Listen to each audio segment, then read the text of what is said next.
All right. Little Judas Priest to get our morning going. Hi, everybody. Nice to see you all. First thing just to announce is that we finally put out finally, because I was dragging my heels, but finally put out our next episode of Best Book Ever, which is a really cool conversation that I had with Chani Nicholas, if you know who that is, who's an astrologer of some renown and also a member of our community at Ikar, and we got together to talk about astrology in the Torah commentary of the Ibn Ezra. And that was a conversation that I've been wanting to have for a long time. Talk to an actual astrologer about the Ibn Ezra, who is one of the great Torah commentators and was really an astrologer, I guess you'd have to say, wrote 9 books on the subject. So I've always wondered about that, and I don't know, maybe some of you, I know someone out there, at least one person I've had a conversation with about astrology and what is astrology doing in the Jewish community, and isn't that just idolatry? And I know that anxiety, we talked about that anxiety on the podcast.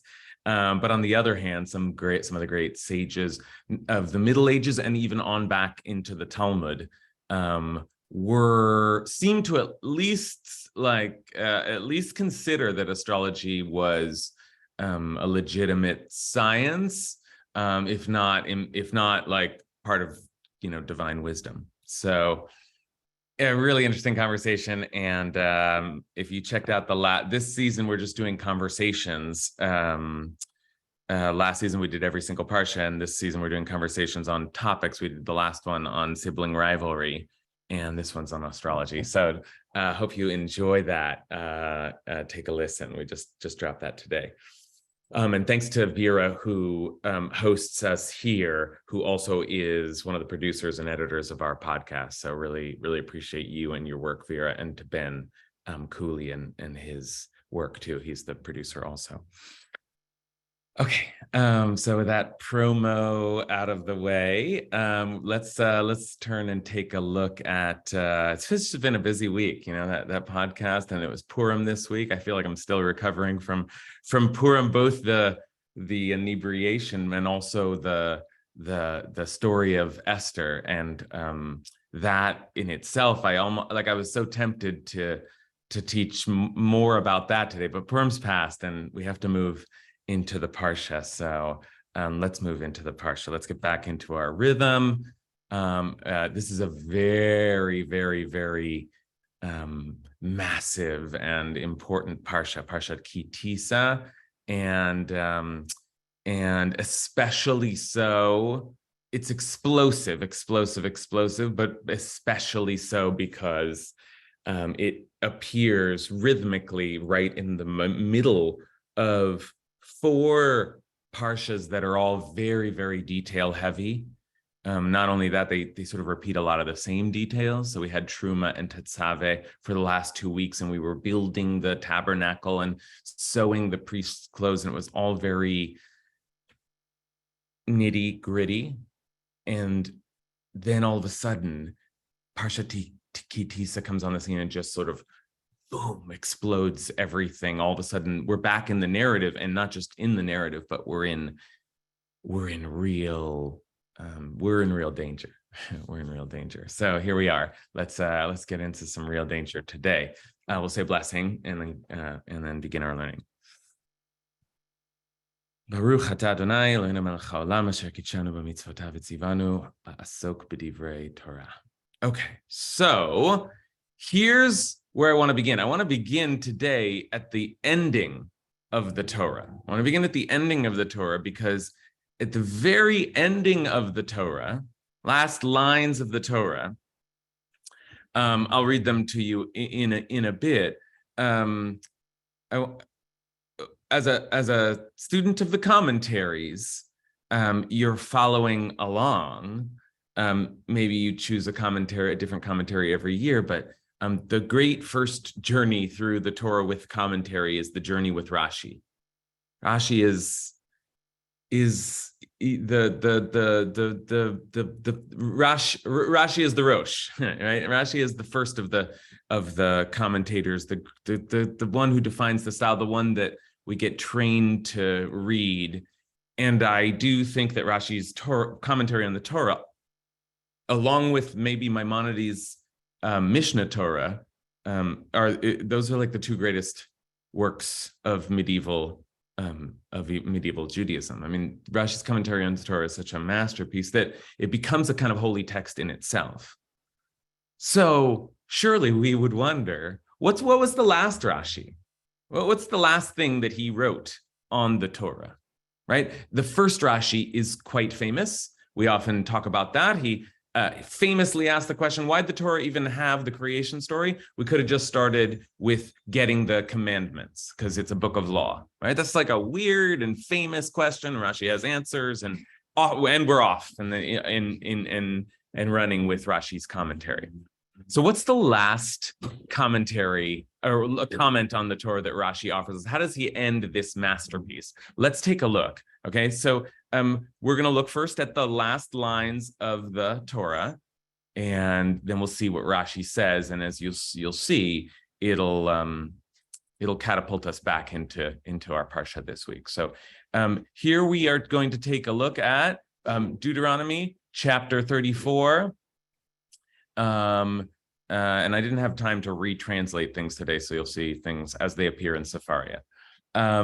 Chapter 34, verses 10 through 12, last three lines of the Torah. Lo velo kam navi od b'Yisrael k'Moshe, asher yad'o Hashem panim el panim. Never again did there arise in Israel a prophet like Moses, whom Hashem singled out face to face, knew face to face. L'chola otot the hamoftim asher shalacho Hashem lasot be'eretz Mitzrayim lefaro l'chol avadav u'l'chol artso.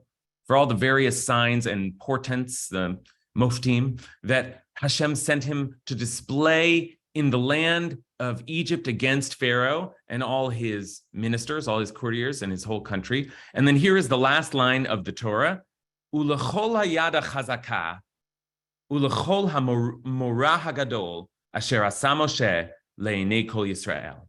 And for all the great might and the awesome power that Moses displayed before all of Israel, Okay, those are the last. What a great prophet was Moses. He did all these cool things, and he was special, and God knew him in a special way, and he delivered all kinds of miracles and signs. And don't forget about the Exodus, of course, and all the great might and awesome power that he displayed before, or that he did. Okay, here's how we're going to get into Rashi. Displayed before all Israel? Well, you could translate it that way, but the Hebrew is Asher Asa Moshe Le'enei Kol Yisrael. And that is more literally all the great might and awesome power that Moses did in the eyes of all of Israel. Okay? Did in the eyes of all of Israel. All the things that Moses did in the eyes of all of Israel. Okay, that's where Rashi is going to pick up. Whenever we're learning Rashi, we look at the words that he quotes, Le'enei Kol Yisrael, and those words are before the eyes of all Israel. Okay, or in the eyes of all Israel, before the eyes of all Israel. That's fine. I translate it as in, before, but okay. Okay, so let's just stop there. When Rashi quotes the Torah, that's called the Dibur HaMatchil, his beginning words. In his beginning words, by quoting them, he's telling you, I will be commenting on these words, and I will be solving a problem that appears in these words. What is the problem? Or, another way to put it is, what is our question if we look at the words, what Moses did before the eyes of all of Israel? What's our next question? What's our next question? Anyone want to answer? Next question. Before the eyes of all Israel, the question that Rashi is going to ask is, what did Moshe do before the eyes of all of Israel? Why that language? Because it very specifically says that Moshe did them, and Moshe did them, but there's something that he did in front of all of Israel. Okay. Now that's a little funny. It's a funny language to emphasize because didn't Moshe do a lot in front of all of Israel? But so then we have to ask, and Rashi's going to ask, what was the thing that Moshe did in front of all of Israel, right in there before their eyes? So answers, Hyro? I would have to say talking to God on Mount Sinai, face to face. Yes, that's a good answer. That's a good answer. Certainly, we want to go back to the Sinai experience. Certainly, that seems like that was a stage, and God sets it up that way. I'm going to come down to you on the mountain so that the people can see me speaking with you, and thus they will have faith in you evermore. Okay, great. So that's one of the things Rashi could have answered, but it's not what Rashi answers. But we're in the right location. Hiro takes us to the right. That's where we're looking at. All of Israel is looking at Moshe do things. So what else might Moshe be doing? Noah Pollack? It's hard to say, but I'm thinking that perhaps it's with the Ten Commandments, or more specifically, not that, but I'm for some reason just thinking Korach and the earth opening up. I don't know why. Great. That's another great answer. Moshe performed a lot of feats and miracles before all of Israel. I don't know, was it the plagues? Was it Korach's earth opening scene that comes later? Was it producing water from a rock? I mean, there are many things that Moshe did before all of Israel. And yet still Rashi sees here a clue to something very specific. I see a hand raised from my old friend Tomer Altman. Nice to see you. Old friend from the Bay. Nice to see you. How you doing? I'm good. Good to see you too. Are you able to hear me okay? Bavakasha. Thank you. What jumped out at me when I see what Rashi is zeroing in on here, when we read through the Passover Haggadah, the same way that God is conspicuously missing in the Megillah, Moses is conspicuously missing in the Haggadah. And we're told that Moses was a very humble man. A very humble man would not write about himself the things that were said about him right here. So what jumps out at me is usually the miracles are attributed to Hashem. God is just working through Moshe. So then the question is here, what were things that Moshe did here that were not Hashem acting through him? What are the things that were genuinely, spontaneously, without being bidden, coming from Moshe? Great. Oh my gosh, Tomer. Great questions and comments and very precise analysis there. I so appreciate it. First of all, Tomer's right that the language here is so celebratory. And it's so sort of strange that's how Moshe ended the Torah. Look at what I did. Am I awesome or what? And that seems strange. And in fact, there's in a different class, we've gone down this rabbit hole before, but there are midrashim, there are agadot that imagine that Moshe didn't write these last lines, couldn't have written. They took place after he was dead. Anyway, it must have been Joshua. Oh, that explains it. Okay, but Tomer's right to note that there's something about this that feels like, Moshe, wow, you are awesome. And we're going to hear that in Rashi's commentary. And then Tomer's also very precise in thinking about what would it be that Moshe did. It's what Moshe did. Funny that the Torah ends not with what God did, but with what Moshe did. How strange and well noted. And Tomer then asked the question, so what was it that Moshe did? Not what God did. The miracles are what God did. What did Moshe do specifically? And as Tomer put it, of his own volition, of his own accord, of his own decision. And that's exactly where Rashi goes. So let's take a look. Let's take a look at Rashi's final comment in Rashi's masterpiece commentary on the Torah. And I do believe it's a shocker. Okay, so here we go. Before the eyes of all of Israel, Shenaso libo lishpor haluchot. This refers to the fact that his heart inspired him. Literally, he kind of picked up his heart. He decided to shatter the tablets before their eyes. to shatter the tablets before their eyes. Because it does say, as it says in Deuteronomy, v'ashbarem le'enechem, in Deuteronomy, and I broke them before your eyes.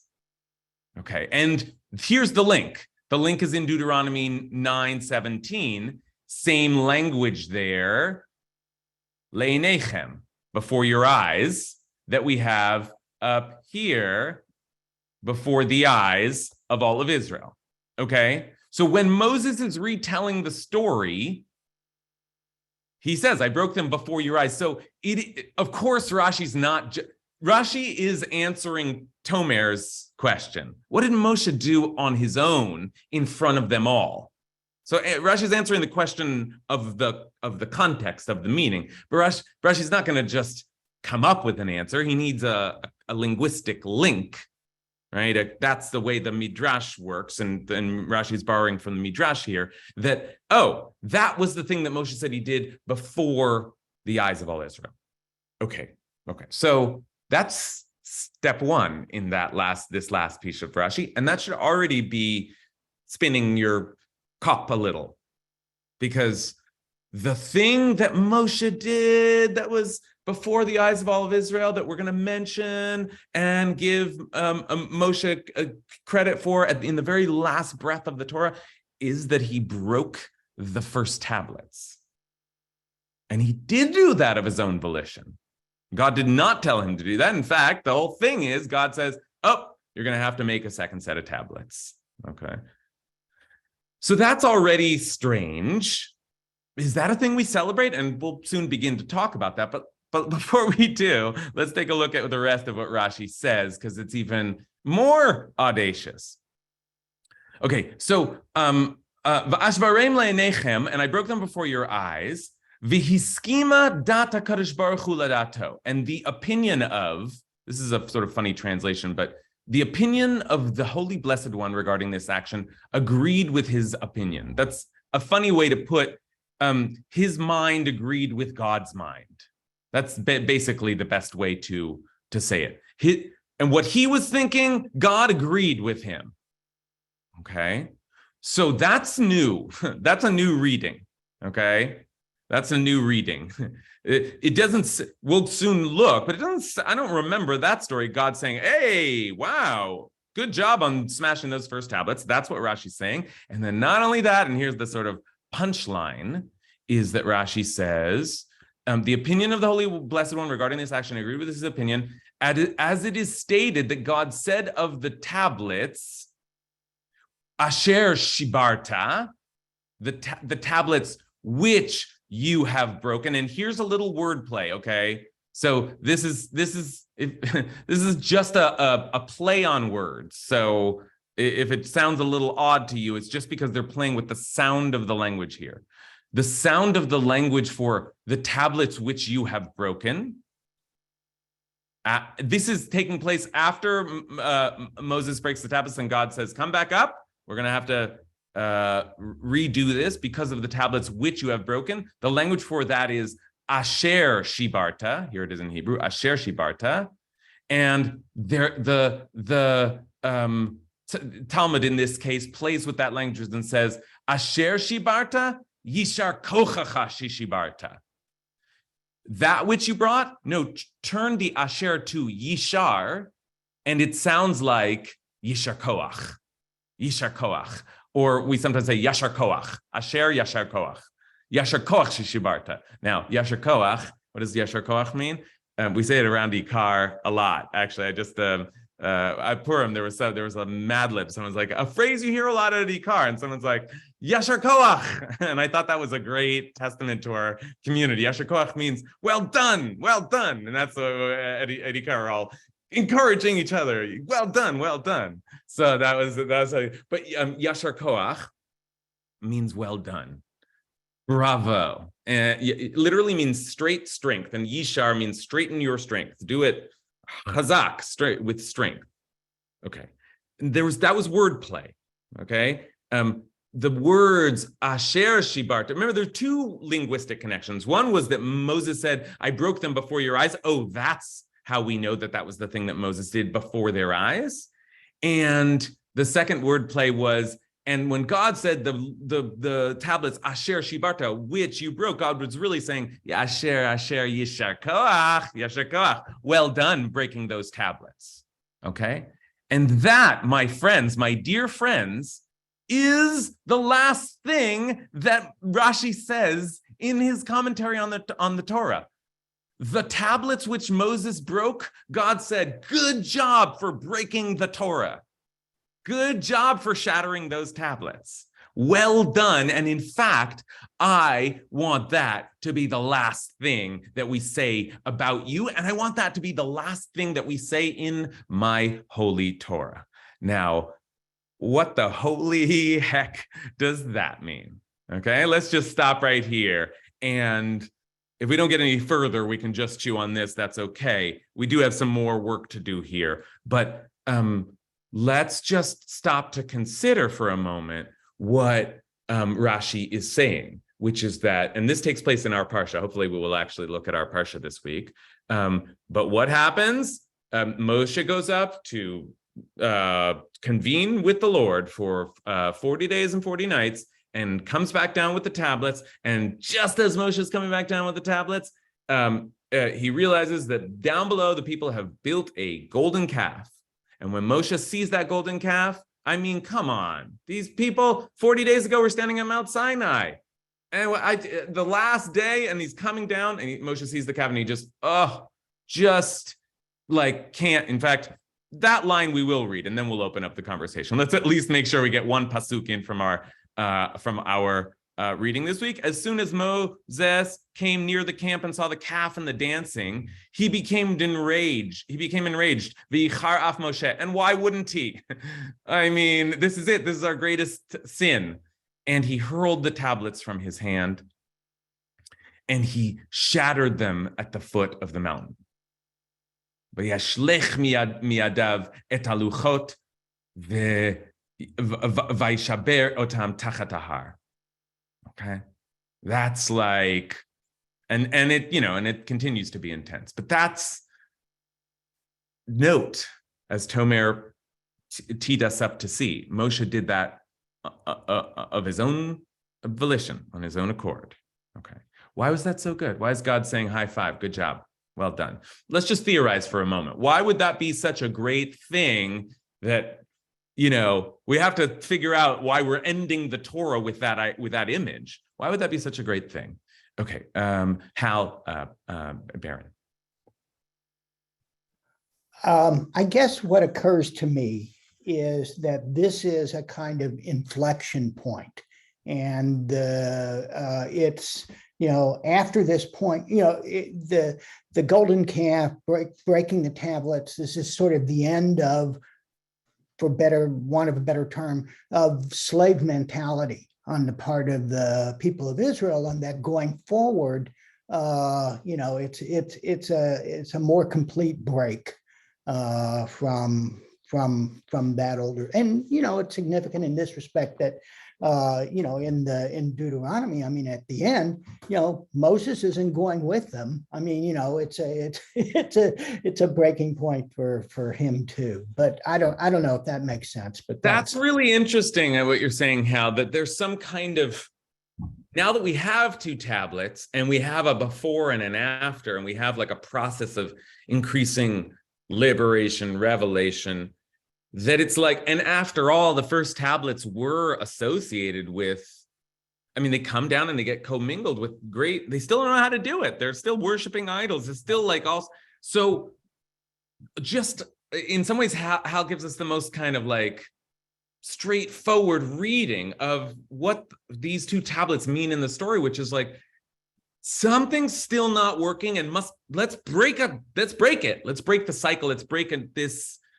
Something needs to be broken, finally broken. Yes, we've been liberated. Yes, we've been enlightened in some way, but it's not working, and something needs to be broken, and then we can really start again. And there's something about the second tablets that represents a restart, and that's important. A restart is important, right? Yeah. Okay, that's really interesting. That's really interesting. I see my friend Ezra Furman. I haven't seen you. This is a meeting of old friends. Good to have you here. Good to have you here. What are you thinking?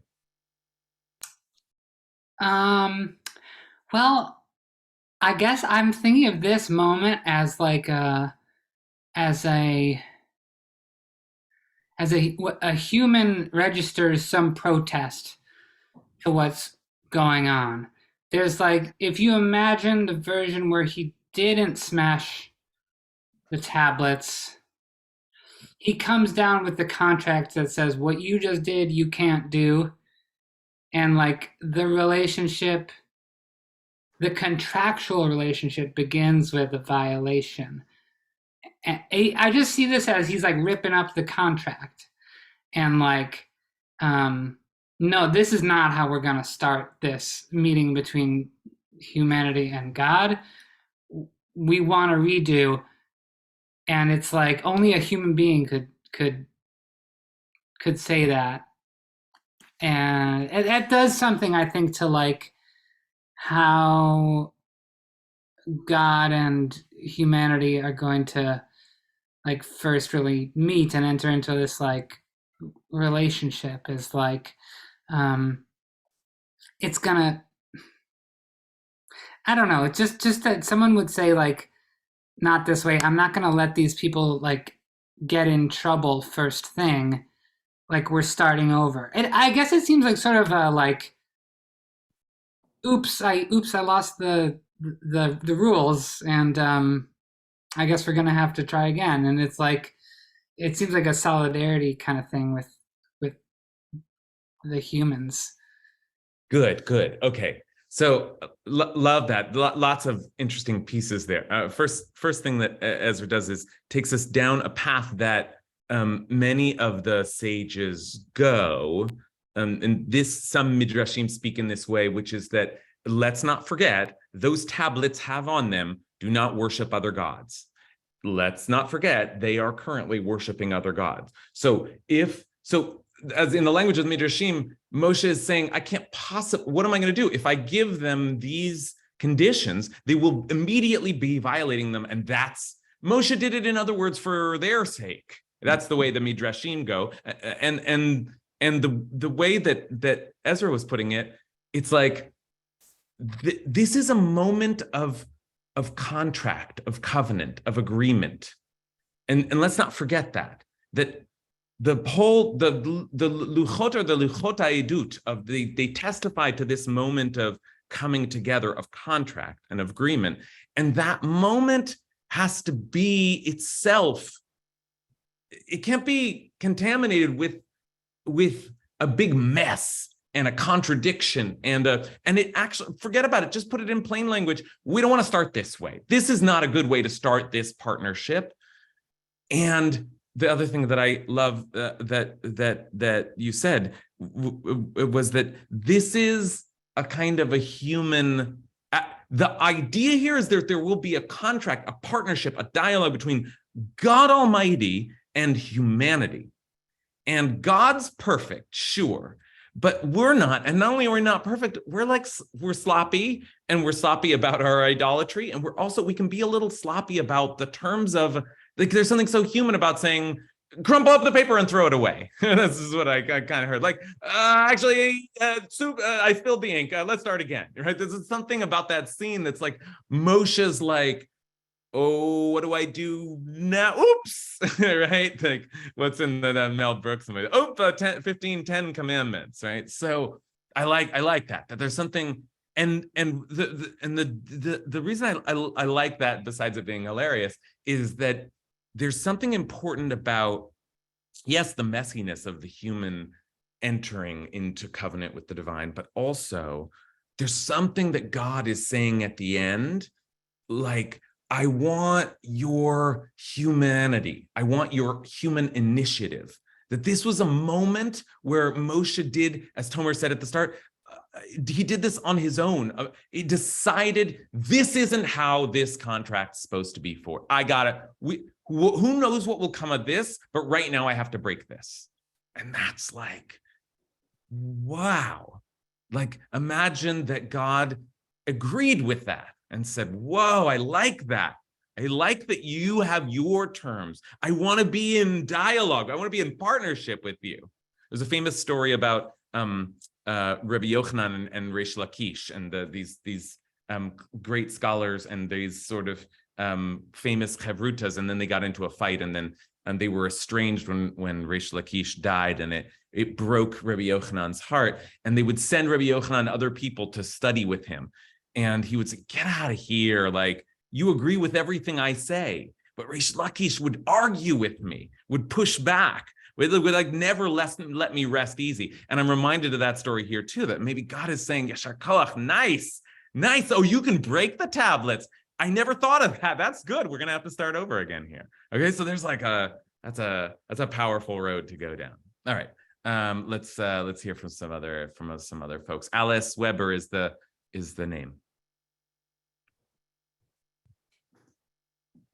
Alice, I'm asking you to unmute. It's my husband. Hello. We've got two Alice Webers. Right on. I'm Stephen Tobias, Alice's husband, Hi. and use her login. So I'm thinking that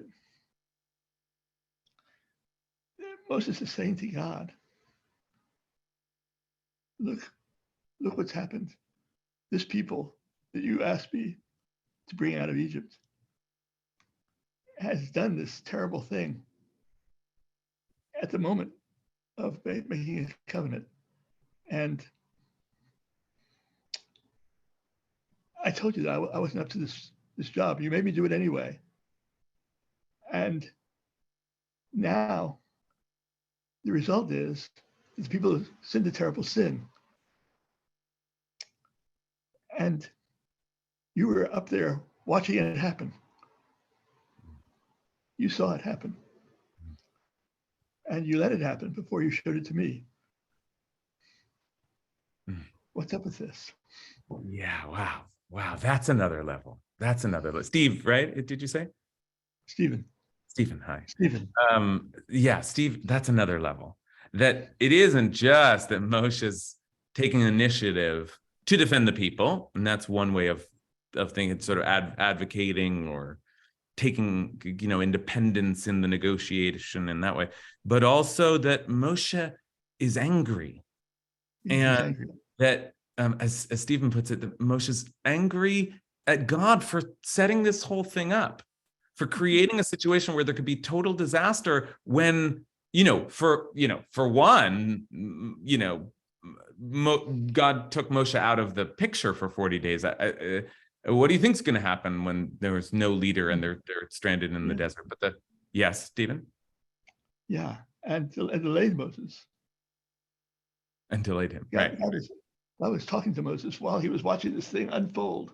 Right. Moses was overdue. Moses was late.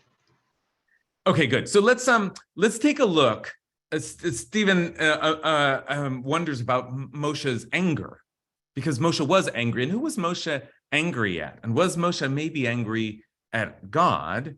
But let's just take a look at the scene that we just witnessed. Let's take a look at it once more, because I want to point out Moshe's anger, and I want to contrast it, Moshe's anger, to God's response, right? Because Rashi imagines something that sounds very strange to me, which is that God's like, yeah, that was good. You smashed the tablets. Very yashar koach. And that sounds like bizarre. But when I went back, I thought of this Rashi and went back and looked at it, I remembered that, well, God's response is not exactly what I would have expected. So let's just take a look here at God's response. So as soon as Moshe came near the camp, he saw the calf and the dance and became enraged. Now, God gets angry, Moshe gets angry. It's an angry, stormy book, okay? And when Moshe gets angry, it can be bad. Like Moshe is punished for striking a rock later in the story, and many assume because he got angry, God punished him. It was like Moshe's supposed to keep his cool, but Moshe is angry here. God gets angry sometimes, and that can be very bad. That can be very, very bad when God gets angry. But take a look at God's response here. Moshe said, The next day, okay, the day after. The next day, Moshe said to the people, you've been guilty of a great sin, clearly, yet I will now go up to Hashem. Perhaps I may win forgiveness for your sin. Very Yom Kippur kind of language there. Moshe went back to Hashem and said, alas, this people is guilty of a great sin in making for themselves a god of gold. Now, if you will forgive their sin, well and good, but if not, erase me from the record which you have written. Like, take me out of here. I don't want to be a part of this. And this language, I think, tracks nicely with the scene that Stephen was just imagining. Why'd you dragged me into this? You set me up. This is like, I don't want to be a part of this anymore. You either got to deal with this stuff. God, you can't set up this whole situation and there's like million people out in the desert and something goes wrong and you're just gonna, I can't handle this. Okay. But Hashem said to Moshe, God said to Moses, only one who has sinned against me will I erase from my record. In other words, no, we're not going to stop the story right here. Go now and lead the people where I told you. Now, that to me is a very surprising line. This line, I just want to focus our attention on this line right here. Va'ata lech neche et ha'am el asher dibarti lach. Go, continue the mission. Keep going. Now, don't get me wrong. And God says, see, my messenger, my angel will go before you. But when I make an accounting, I will bring them to account for their sins. I will punish them. And then God sends a plague upon the people. And that's often the way that it goes. And many people do die in the plague. And okay, so it's like, I'm not trying to say like God's happy here and, we have a smiley ending. But just notice that what you would think happened in that scene was that Moshe broke the tablets and God said to Moshe, well, this is a disaster. This is over, right? But instead, is God angry at them? Is God angry at Moshe? I mean, God's not pleased with the situation, but there's just, Moshe is the one who seems to feel like catastrophe, ending, that's it. And God instead is like, nope, we're just going to keep going here, okay? Now, it was Moshe's initiative to smash the tablets. It was God's idea to just start over again. Now, I don't know if Moshe anticipated that, but what it sounds like is Moshe's like, like this is, what is going on here? And God says, we're just going to keep going. We're just going to do it again. We're just going to do it again. And there's something profound in that moment of calm before the plague. Okay, don't get me wrong. God gets a little jumpy. Don't get me wrong. But there is this kind of like, no, nothing's, I understand, but this story doesn't end here, right? Okay, so that's a part of our reckoning, our equation here too. All right, let's. So, all right, so let's see. So where are we at here? So let's just like now read this back into our story to this week. Just think about our story this week and just think about this moment of the breaking of the tablets and then the kind of the recall, like come up again and we'll get this started again and we'll have a new set of tablets. And here's a version of it that I want to give to you from Deuteronomy, and we're gonna this version has a little bit of a twist in it, but it takes place in our Parsha. It takes place also in Deuteronomy. Be'etahi, then God said to me, Psalacha shnei luchot avanim karishonim, carve out 2 tablets of stone, karishonim, like the first. Va'alei elai hahara va'asita lecha aron eitz, and come up to me on the mountain. I'll make an ark of wood. Ve'chtov al luchot et advarim asher hayu al luchot harishonim, and I'm going to put on the The tablets, the commandments, exactly what were on the first tablets. Asher shibarta, there's that language, the ones that you broke. That we said that earlier, that Asher shibarta, which you broke, v'samtam ba'aron. Okay, so it's like the language there of karishonim, just like the first. The rabbis go crazy of that around that language. Like, we're going to have a new set of tablets, and it'll be just like the first set of tablets, and they have the same words on them, and they're going to go in the ark, right? So not only does God say, as I was just saying, it's like we're going to keep going in some sort of like narrative dialogue, but actually the language is, these will be what that famous article of our, of Jewish symbolism, the famous Jewish symbol, that's an awkward way to say it, of the two tablets. That's like, on your kosher stamp, or above your shul, or, like those two tablets, those are replacement tablets. Those are replacement tablets, but that's okay. Our holiest object is a replacement. Okay, our holiest object is a plan B, and that also is there's something to take in there. Again, as Rashi ends the Torah with that idea, what is Rashi doing there? What is Rashi asking us to consider? To look back at our Parsha and remember that there were these second tablets and they replaced the first tablets. Okay, so let's continue let's take a few more considerations here. We'll circle around a little bit. David Kurtz? Well, the important thing for me, just on that comment about the second set of tablets, it was in Moses' hand. So I'm so glad you called me after Stephen, because Stephen kind of was saying what I was thinking, but I want to put it a little more directly. The only way that this all makes sense to me is that this is a big handoff. It's a test of leadership. It's a test of Moses' leadership. God says, hey, this is what's going on down there. Your people, while you're up here with me, people are doing all this. So it just feels like a setup. And when Moses goes down and actually, reacts the way he does, he shows his leadership. Because up until this point, it's been God's been doing everything. Moses hasn't really been leading. It's been God that's been doing everything. And at this point, he's basically saying, all right, are you really the leader for these people? Here's a test. And God knows we got a lot of tests coming up after this. and so it feels to me like a real handoff of responsibility and of leadership. And I think that's what Rashi is responding to. It's certainly at the end, because Moshe is saying to you people, this is your deal now. You either follow this stuff or, the game over for you. And so I think that's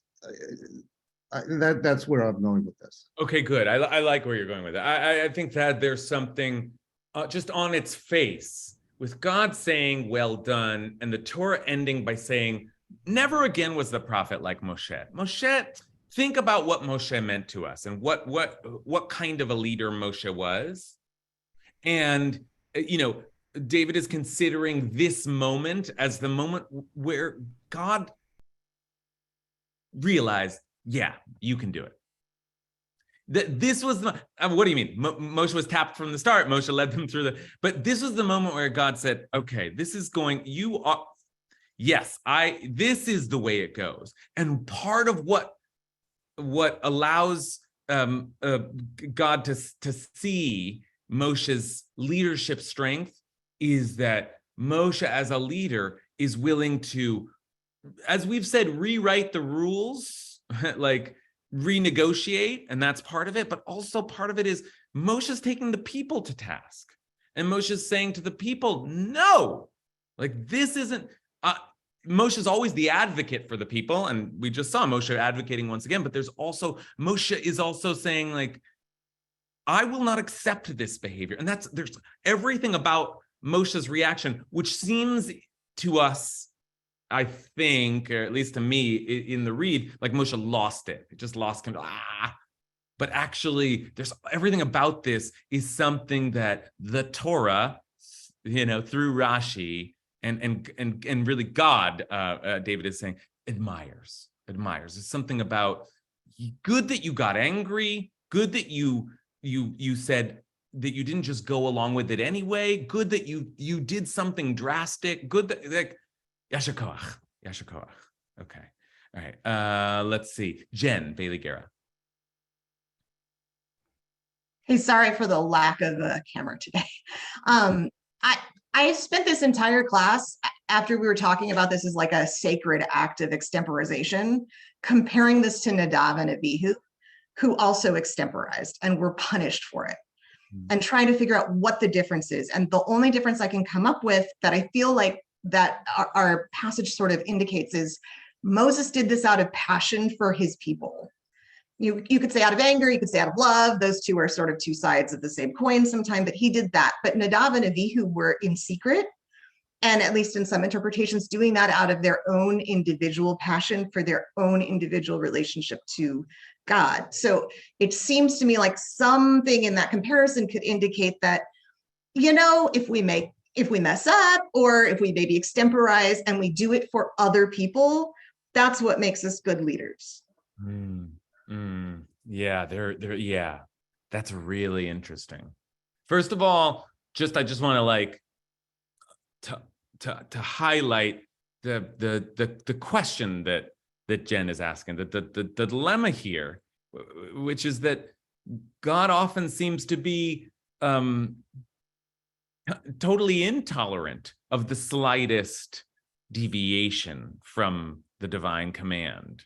It's like sort of strange, and Nadav and Avihu are incinerated for taking their own initiative. And as I said before, Moshe himself is doomed with not entering the land of Israel because there's something that he got wrong in God's command. And yet this is a moment where God says, Yasher Koach, well done. That was good. So it's like you were, first of all, like we could just leave that tension there and say we're imagining a different kind of God, one that than the other one we sometimes imagine, who is very strict and medactic, like making sure you don't.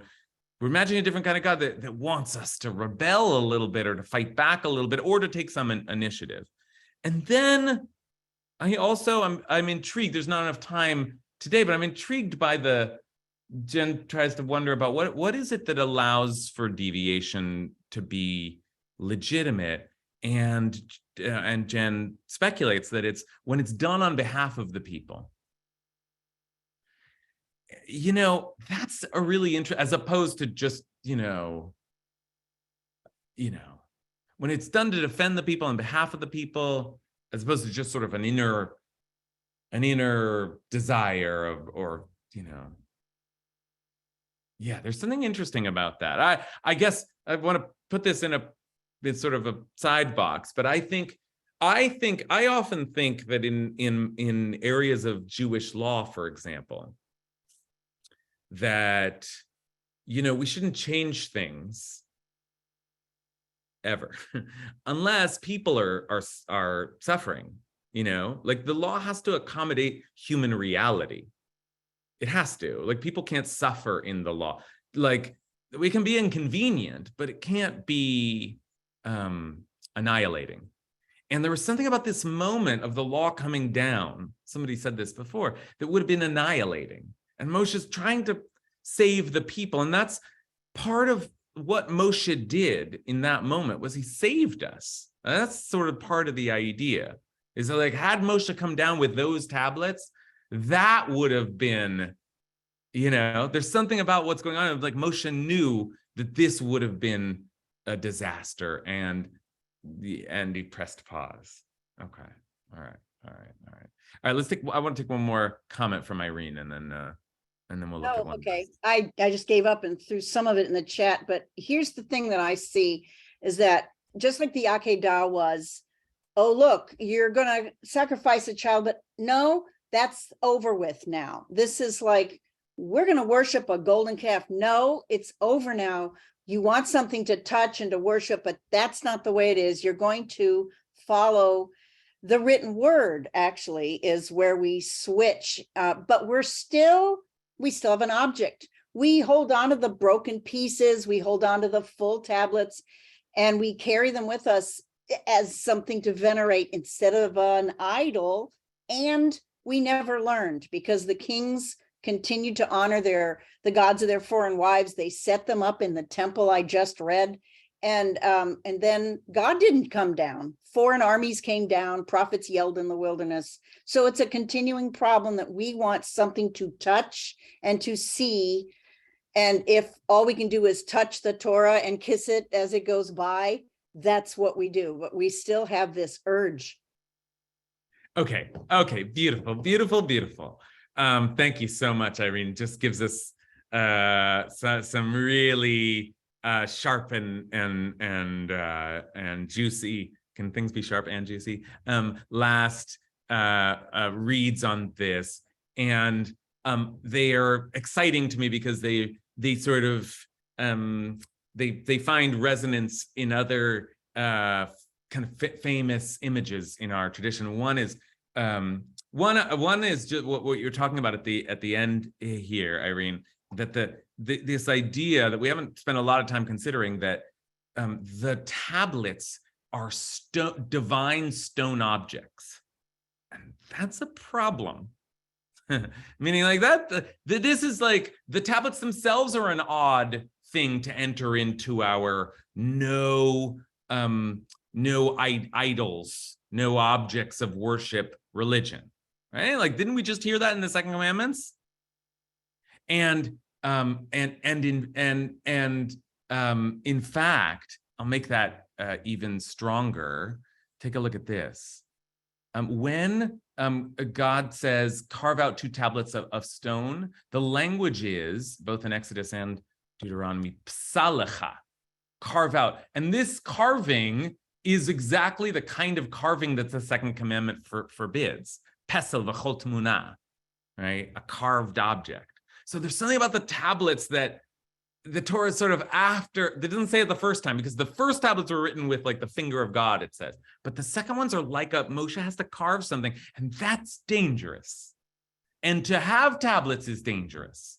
And here's the brilliant read, which I think Irene is giving us, and also Reb Meir Simcha of Devintz, the Meshech Chochma, gives us, which is that when Moshe came down, this is like one of the most beautiful pieces of Torah ever. I'm glad I get to mention it. When Moshe came down and saw the people dancing around the calf, Moshe understood that the people needed physicality so badly and would never be able to just click over to pure abstraction.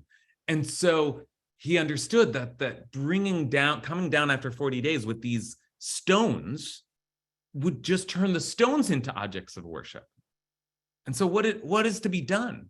What can be done?